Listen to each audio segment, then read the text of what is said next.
بسم اللہ الرحمن الرحیم۔ ایک سوال اکثر طور پر پوچھا جاتا ہے کہ کیا سابقہ الہامی کتب کا مطالعہ کرنا چاہیے یا نہیں کرنا چاہیے۔ یاد رکھیے کہ دو قسم کے لوگ ہر معاشرے میں ہوتے ہیں۔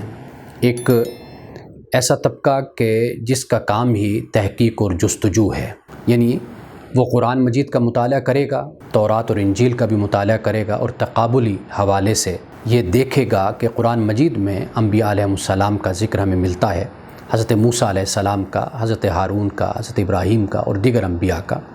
تو اسی طرح تورات میں اور انجیل میں بھی انبیاء علیہ السلام کا ذکر ہے، تو ان کے واقعات اور ان کی شخصیات کے حوالے سے کیا اختلاف پایا جاتا ہے۔ اسی طرح کئی اور موضوعات پر بھی وہ تحقیق کرے گا۔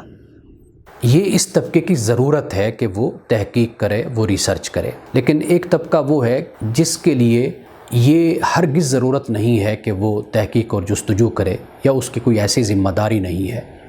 قرآن مجید بیان کرتا ہے کہ وَلَقَدْ يَسَّرْنَا الْقُرْآنَ لِلذِّكْرِ فَهَلْ مِن مُدَّكِرٍ، کہ ہم نے قرآن مجید کو آسان کر دیا، کوئی ہے جو نصیحت حاصل کرے۔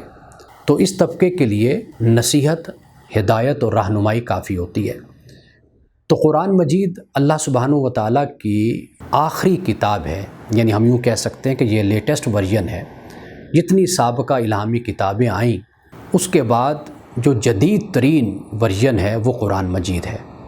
یہ مسلمان کی اور انسانیت کی رہنمائی کے لیے اور ہدایت کے لیے کافی ہے۔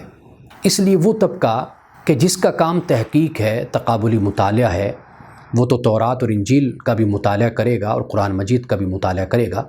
لیکن وہ طبقہ کہ جس کی یہ ضرورت ہی نہیں ہے، تو اس کے لیے قرآن مجید ہی کافی ہے کہ وہ قرآن مجید کو پڑھے اور قرآن مجید سے اپنی زندگی کو روشن کرے، حقوق اللہ اور حقوق العباد کے بارے میں جانے، اور جو ذمہ داریاں اللہ تعالیٰ نے اس پر عائد کی ہیں وہ ان ذمہ داریوں کو بہتر طریقے سے سمجھے اور بہتر طریقے سے ادا کرے۔